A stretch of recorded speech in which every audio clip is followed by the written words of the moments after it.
My name is Tricia Rodgers. I am currently a program officer at the Northern Virginia Health Foundation. I've lived in Alexandria on and off since I was 6 months old. I am an Army brat.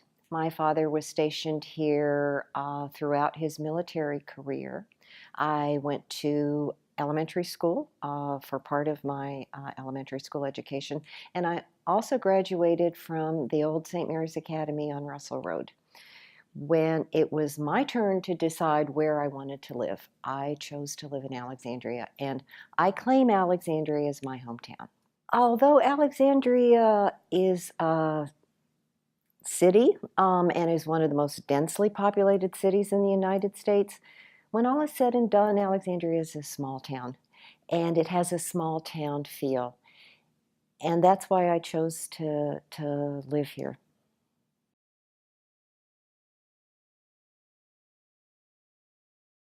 I grew up as the child of children of the Depression. And my sister and I heard stories when we were growing up about hardship and deprivation. And not only stories of my parents' hardship and deprivation, but also of their family members and their neighbors. Accompanying those stories was how neighbors helped neighbors, family members helped family members. And so my sister and I grew up understanding that being part of a community meant that you helped each other, that it was family member helping family member, neighbor helping neighbor. And I think Alexandria is full of extraordinary people who have that same ethic, who understand, who see the possibilities for making the city an even better place for everyone who claims it as their home.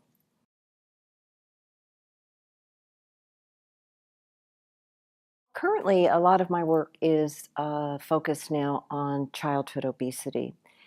And I currently chair a coalition that is trying to address the childhood obesity epidemic in the city of Alexandria. Several years ago, Inova Health System did a study that showed that 43.5% of children between the ages of 2 and 5 are overweight or obese. That is unacceptable. I am very lucky to be working with, again, some extraordinary people who are very passionate about making sure that children have access to healthy food, that children grow up healthy, because obesity not only can affect health when they're children, but can also have long-term health impacts as children become adults. It's a community coalition made up of about 100 individuals and organizations that have signed on to address the childhood obesity epidemic, and it's called the Alexandria Childhood Obesity Action Network. It is a public and private coalition. The work of the Childhood Obesity Action Network is really focused on children, but a lot of the other work that I have been involved in my career and in my volunteer work in the city has touched on other issues that affect people throughout the lifespan.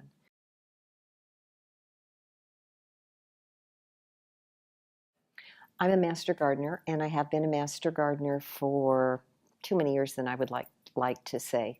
And part of being a master gardener is education. That is what being a master gardener is about. You're trained by Virginia Cooperative Extension to teach people best horticultural practices. There is an opportunity to make healthy food available. People can grow their own food. So some of what we have tried to do as part of the Alexandria Childhood Obesity Action Networks is either establish or enhance existing community gardens so that people can grow their own food.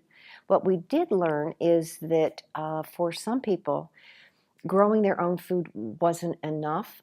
They didn't know how to prepare their food in healthy ways. So we were lucky to find chefs who were willing to teach people how to cook food in a healthy way. And there's another fabulous volunteer program from Virginia Cooperative Extension called Master Food Volunteers. And they teach people nutrition, how to cook things in a healthy way. We've had a few Master Food Volunteers actually go to the Old Town Farmers Market and demonstrate healthy cooking practices.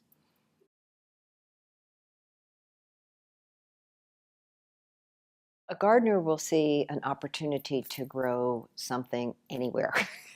And a garden doesn't necessarily mean if you're talking about growing vegetables, it doesn't necessarily have to be in a plot, a garden plot. You can grow things in containers. What we did was we approached communities. For example, the first garden that we helped establish was at ARHA. There's a lot of open space in ARHA properties. And we approached ARHA with this idea and said, would you like to turn some of this space into gardens? And there are very experienced residents at ARHA who are fabulous gardeners and who jumped at the opportunity to have their own community garden. We looked for spaces and then had conversations with leadership or residents to see can we help? Master gardeners themselves do not do the gardening. They are there to provide education, coaching, a little guidance. But for a community garden to work, it has to be owned by the community. And so all we do is coach and say, you might want to think about this. You might want to site the garden here, that kind of thing.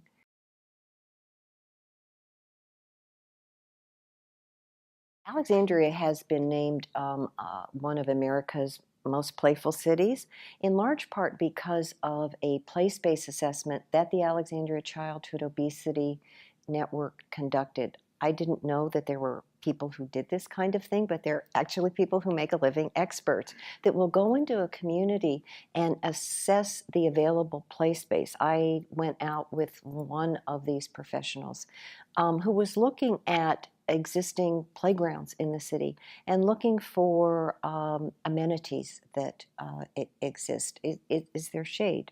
There water fountains? Are there benches where parents or caregivers can sit? Is it easily accessible? Can people walk to it? One of the things that we heard from parents and caregivers that they interviewed, that some of the play spaces that existed in the city were not accessible, or they didn't feel comfortable going there. They didn't feel safe being there. So we looked at all of the public and private play spaces in the city, did an assessment, established a report with recommendations, and I'm very pleased to say that with a lot of work from a lot of people, we were able to get City Council to pass a place-based policy that mandates the consideration of play space in all land use. It's not unique, but we are certainly, I think, on the cutting edge in terms of this. And I think the unique thing is that we have data.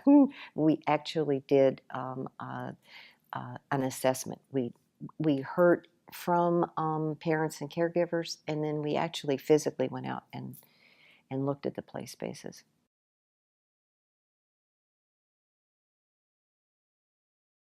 There's always more to be done. We continue to try and improve play spaces in the city. We are now working with some of the schools to improve the playgrounds that exist. In terms of gardening, we are always available to, help people if they are interested in establishing a garden or in enhancing a garden.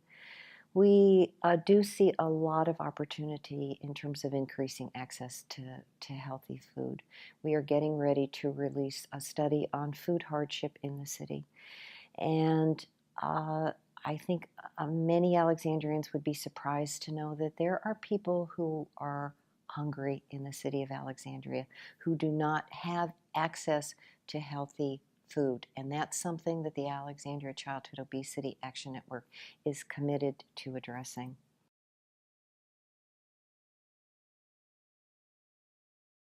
The feedback that we have gotten has been extremely positive. I think we are lucky. We are focusing on this effort at a time when there's a lot of national attention on it, and there's also attention at the state level too. So it's something that's in everyone's consciousness that we have an obesity problem, and we have taken a sort of multi-pronged approach to addressing it because there's not any one thing that's going to fix this problem. It really is a community-wide effort. And as I said, we have over 100 individuals and organizations who are involved in this. It is a collaborative effort.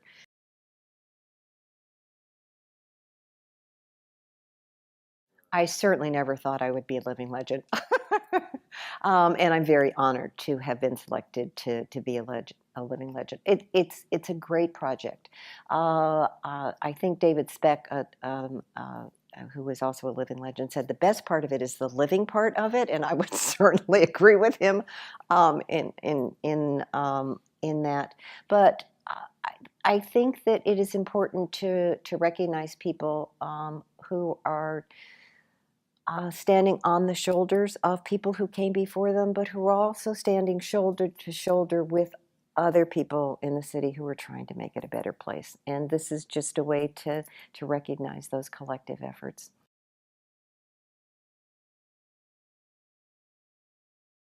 That's an interesting question. First off, I'm not ready to talk about my own legacy. I hope I have a few more years before we're talking about my own legacy. Um, but I do feel very strongly that I have not done anything alone. I would love to claim that I did something singularly, but I have to emphasize again that I stood on the shoulders of people who came before me and shoulder to shoulder with extraordinary people. I have not done anything by myself. It's been hand in hand with other people in the city.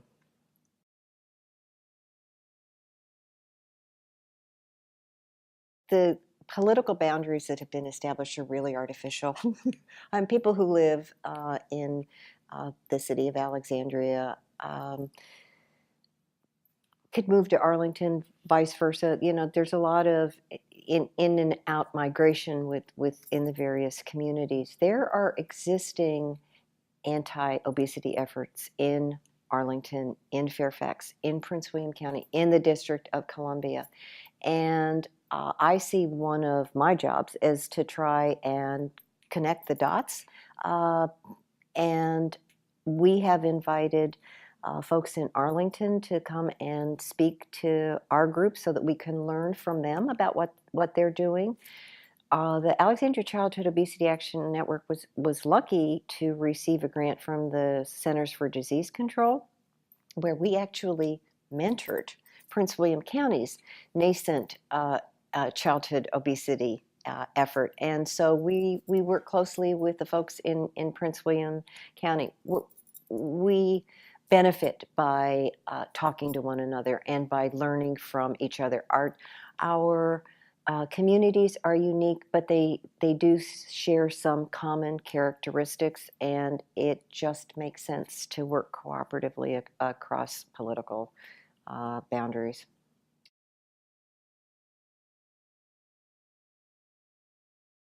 There was an ordinance on the books that prohibited breastfeeding in public. It was never enforced, and in fact, there's a state ordinance which superseded it. But we felt it was important for the city to make a statement. Breastfeeding can have a significant impact not only on a mother's health but also on a child's health, and so that is why it is part of our Childhood Obesity Action Network's efforts. We start our efforts from birth on.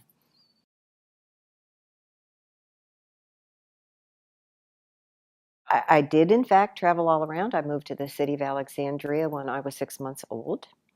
And I can't remember how, well, I can't remember, 6 months old. I think we lived here for a couple of years. And then my father was stationed in Japan. So I lived there as a child, came back to Alexandria and stayed here for a while. Then we were sent to France. So I lived there for a while.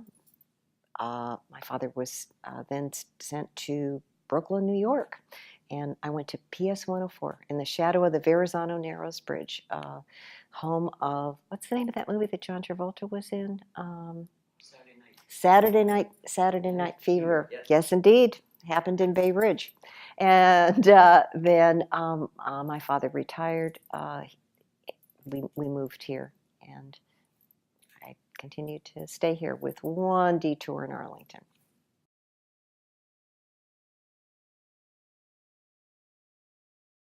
I grew up in a family where service was important. You it was part of the definition of your life. I mean, one of our presidents said that a definition of a successful life must include serving others, and that's the ethic that I grew up with. So as I volunteered when I was in high school. When I was a student at St. Mary's Academy, I volunteered, and I continue to volunteer. It is true that you gain more than you give when you volunteer, and I have felt that in every volunteer experience that I've had in my life.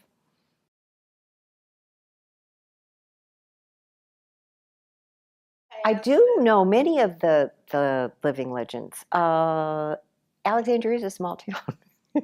And well, I referenced David Speck. I know many of the nominees, many of the legends. One of last year's legends, I serve on the Partnership for a Healthier Alexandria with, and we support each other's work. I think I said this before, but this isn't about me. This is about working in partnership and collaboratively with other people. Anything that I have done with other people.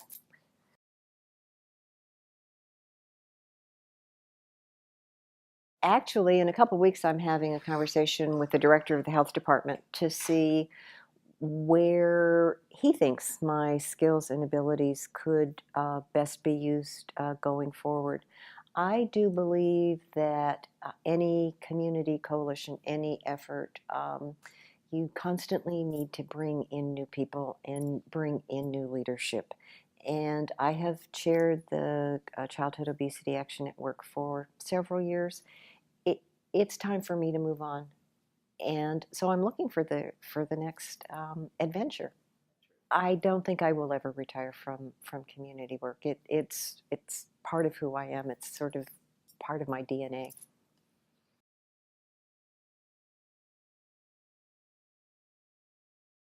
What's the Nike ad? Just do it. There are so many opportunities to get involved in activities in the city through service organizations, through faith community. My talking to a 20-year-old is probably not so effective because they find out about things through media that I don't use, I don't understand. But ACT, the Community Foundation, has wonderful, is a wonderful resource for opportunities. Volunteer Alexandria is another resource for opportunities. Talking to, living legends. Part of what my job is, and in my professional life, is to talk to people. If they want to get involved in anything that we're involved in, I am happy to talk to them and point them in the right direction.